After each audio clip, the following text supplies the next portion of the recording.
Ladies and gentlemen, welcome back to the Players Own YouTube channel and welcome back to the Premier League prediction show here for match week 29. Despite only really being a half match week, I'm back once again. We've got 4 games to preview here. I'll whiz them through for you guys. Obviously, the FA Cup action this week means a lot of the Premier League sides are out of action, but still 4 massive games at the foot of the table, a few towards the mid-table, and then one there affecting the top half as well. So, got to be interesting nonetheless. Obviously, a shortened week, so it'll be a shortened episode. Looking back to last week, we came into the weekend with 173 of our prediction points, only managed 5, which one included that midweek game between Bournemouth and Luton. So not my greatest predictions ever. It takes our total down to 178 prediction points.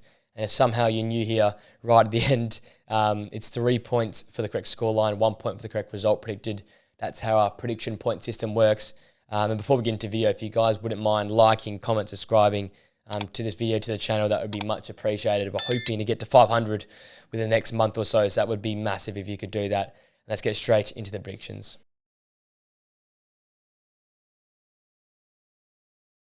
Our first game sees Burnley host Brentford in what could be a very interesting game with 2 teams in similar sort of form, playing moments in games and not being able to put together a complete 90-minute performance. Burnley obviously were very good in the first 45 versus West Ham and arguably deserved all 3 points there after taking the 2-0 lead, but a few mistakes and just a lack of concentration, especially straight after half-time, allowed West Ham into that game there to get a point from it. Disappointed, I guess, in many regards, Burnley, because once again they're putting together, moments in games and moments and solid performances, but not a 90-minute performance that can get them all 3 points. And that's going to be the same sort of story here versus Brentford. Brentford are a very nailed down team. They work hard. They're workmanlike. They're structured behind the ball. We saw what they did versus Arsenal. They made it very hard for Arsenal throughout that 90 minutes there and took them right to the end there, Arsenal, to break down this Brentford side who, since have had the big guy Tony come back, have looked good in periods, but still struggling to find that identity in the final third. They're not creating as much as we're used to, and defensive solidity has been lacking. Some weeks it's great, some weeks it's not. So really hit and miss with Brentford. You know what you're going to get from Burnley nowadays. There's going to be solid moments, some great build-up play and counter-attacking football at times. But they've got a mistake in them, or they've got a lapse of concentration. So as such, I see their goals being in this game here. I know Burnley have been scoring a bit more recently. Brentford can chip some goals. They also score them themselves with Tony, Visser up there. More pay off the bench as well. So it could be a really interesting battle. Burnley want to keep that almost dignity in the fact that they don't want to go down as the worst team in the Premier League this season, considering how bad Sheffield United have been. So they'll want to get something from this game. Brentford definitely want to just keep themselves away from that bottom scrap. They look to be fine, but you just never know these days. So a big win here would be massive for them. I think, though, with the 2 teams, their forms, the way they play their football, I think it's going to cancel each other out. I'm going with a score draw. I'm going with a 2-2 draw in this one here between Brentford and Burnley.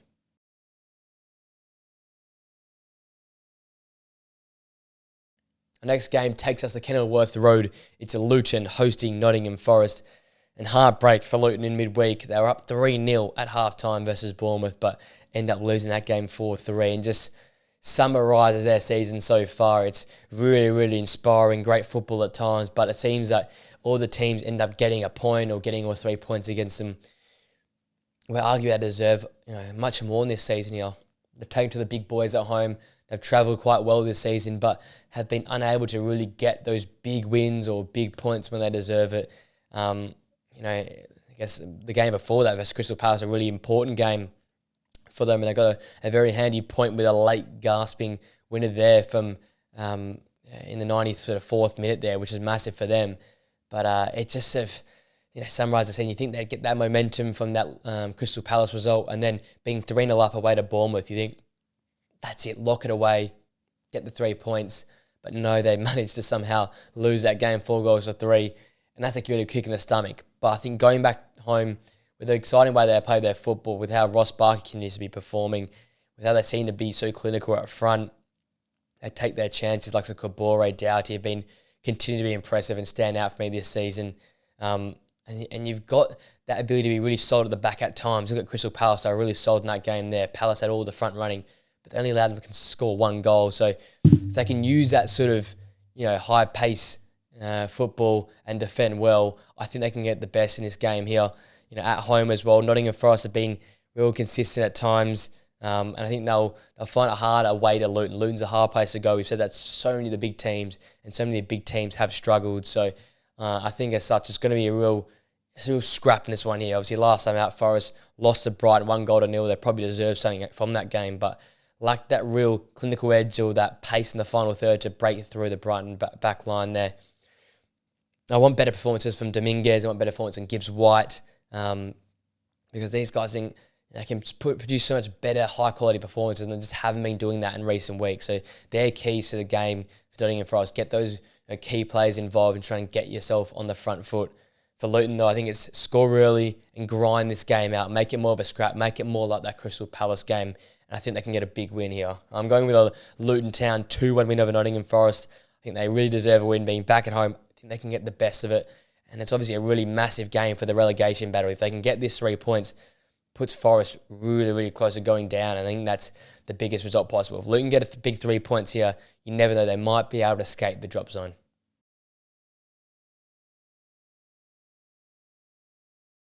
The next game is in a London affair. It's Fulham hosting Tottenham. Two teams in some really solid form. Obviously, last time out, there was disappointment for Fulham. They lost 2-1 to Wolves away from home. Really struggled to get in that game in the second half, but there's still positive signs from players like Harry Wilson, players like Muniz, Harrison Reed, and the unspoken players in this side, the backline, Tim Ream, Adarabioyo, and also Anthony Robinson back there as well. They've got some really solid players playing some really solid football currently, and I wouldn't be disheartened by that result versus Wolves. We know how good Wolves are at home, so coming to this game versus Tottenham, they've got to take that confidence, and I think we know how well they can play on the counter-attack, putting together a few good passes, breaking the lines and getting in behind and using the pacey wingers, getting the ball into the area to like Muniz to score those goals. And I think that's going to be their key here against Tottenham Hotspur. We know how high Tottenham's line is and we know how front-footed their style of football can be. So for Fulham, it's about being ruthless in defence, not allowing anything to go past, being physical at times, and then looking to spring the counter-attack and go from there and trying to exploit Tottenham that way. Whereas for Tottenham, boy, they've been impressive, especially last time out, 4-0 versus Aston Villa. They caught Aston Villa being a little bit tired and exposed them that game there. They used their pace. They used their real smarts as well. It turned a bit of a slugfest there in the first half, but came out second half and had the quality and broke down that Villa back line. Once again, Sonny in the goals and assists. Maddison looking like he's finding that sort of start of the season form again. And really, the unspoken sort of star for them, Kulusevski, has been ruthless in the final third. Really had that sharp clinical edge, being fast in and out with the ball, and his delivery into the box or final third passes have been really top tier. I think he stood out for me. And also that midfield duo, Papsar and Basuma, they look, once again, really, really ruthless, really, really hard to get past, and a tough beat in midfield there. So we've got two teams in two great forms at the moment. I think Tottenham, though, with how well they've played recently, with the goals they've got, with the aggressive attacking style of football, they'll get the better of Fulham. I think Fulham will try and make it as tough and hard for as long as possible, but I think Tottenham will have the quality to get through in the end. I've got them winning this game 3-1. I think they've got the goal scorers, whether Timo Werner starts or whether Son starts or Brennan Johnson starts, whoever starts in this side, there's going to be goals in it, and as such, I've got them winning this game 3-1.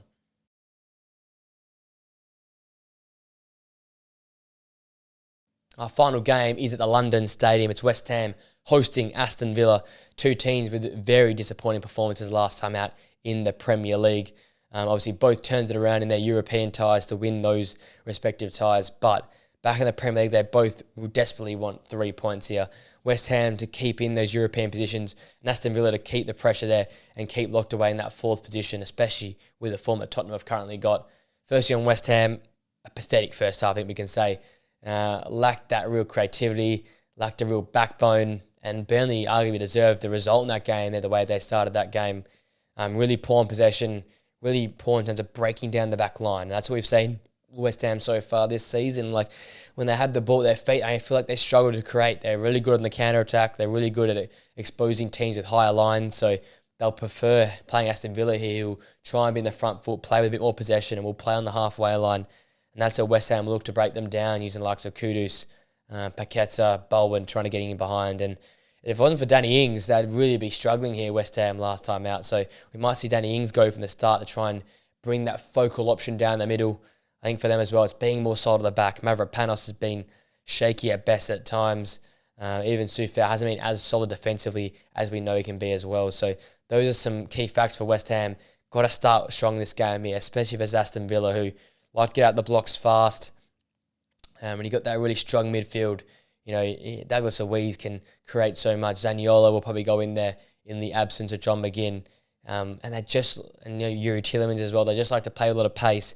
You've got that back line that likes to push on. Matty Cash in there. Luca Digne. I think get high and wide up the pitch there as well. And obviously Ollie Watkins, Leon Bailey, the dynamic duo up top alongside Jacob Ramsey. These guys are so creative, so tricky, so smart in the final third. So obviously both teams come off European fixtures, so no excuse for fatigue. I guess the excuse you could have gave Aston Villa last time out, but I expect them to go from the get-go here. I think Aston Villa will try and win this game in the early moments within the first half an hour by putting pressure on West Ham, like Arsenal did a few weeks ago, and try to pile on the goals early to try and kill the game off, because the later the game goes, the tighter it gets. West Ham sort of come into their own. They come into their own mentality where they try and counter-attack, they try and expose mistakes and get on top of games. I think in this game here, whoever makes more mistakes are likely to lose the game. The midfield battle will be very important. We obviously know how good West Ham's midfield can be at times. We also know how good Aston Villa's midfield is as well. So within the midfield areas and the mistakes, that's where the game will be won and lost, I believe. I'm going with Aston Villa to bounce back with some better performances here. I think they've got the better players, the more quality, and have played the better football at times this season. So I'm going with them with a 2-0 comfortable win over West Ham.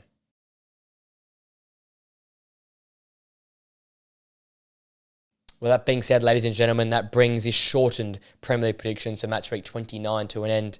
Only the 4 games, but let me know what you think of my predictions in the comment section down below. Hey, do you think I've got them right? Do you think I've got them wrong?